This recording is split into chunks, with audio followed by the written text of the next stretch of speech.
वहां पहुंचने पर यीशु को ये मालूम हुआ कि लाजर को कब्र में रखे 4 दिन हो चुके हैं। बेतनिया यरूशलेम के समीप कोई 2 मील की दूरी पर था। बहुत से यहूदी मार्था और मरियम के पास उनके भाई की मृत्यु पर दिलासा देने आए थे। जब मार्था ने सुना कि यीशु आया है तो वो उससे मिलने गई, परंतु मरियम घर में बैठी रही। यदि तू यहाँ होता है प्रभु, तो मेरा भाई कभी न मरता। और अब भी मैं जानती हूँ कि जो कुछ तू परमेश्वर से मांगेगा वो तुझे देगा।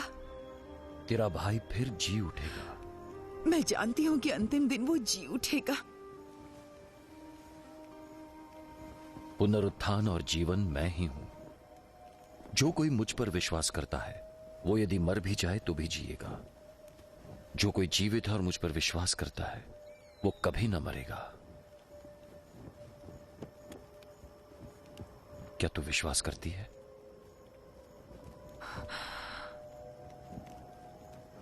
हाँ हे प्रभु, मैं विश्वास करती हूँ कि परमेश्वर का पुत्र मसीह जो जगत में आने वाला था वो तू है। ये कहकर मार्था गई और अपनी बहन मरियम से चुपके से कहा,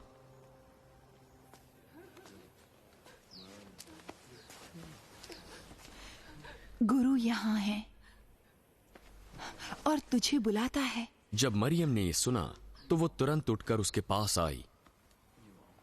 यीशु अभी गांव में नहीं पहुंचा था, परंतु उसी स्थान में था जहां मार्था ने उससे भेंट की थी। तब जो यहूदी उसके साथ घर में थे और उसे दिलासा दे रहे थे, उसके पीछे हो लिए।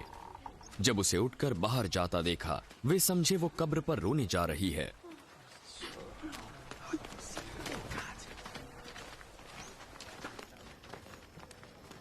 जब मरियम यीशु के पास पहुंची तो उसे देखते ही उसके पांव पर गिर पड़ी।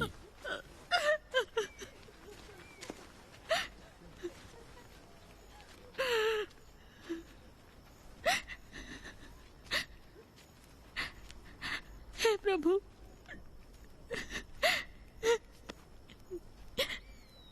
यदि तू यहाँ होता तो मेरा भाई कभी न मरता। जब यीशु ने उसको और उन यहूदियों को जो उसके साथ थे रोते हुए देखा,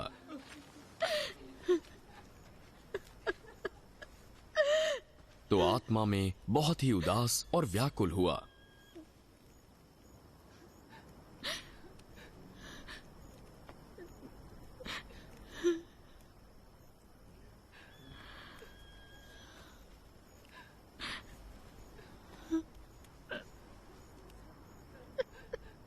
तुमने उसे कहां दफन किया है?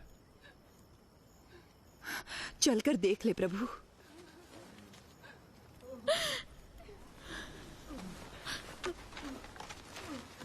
यीशु रोया। देखो वो उससे कितना प्रेम रखता था, लोग कहने लगे। परंतु उनमें से कुछ ने कहा, क्या ये जिसने अंधे की आंखें खोली ये भी ना कर सका कि लाजर न मरता? यीशु मन में फिर से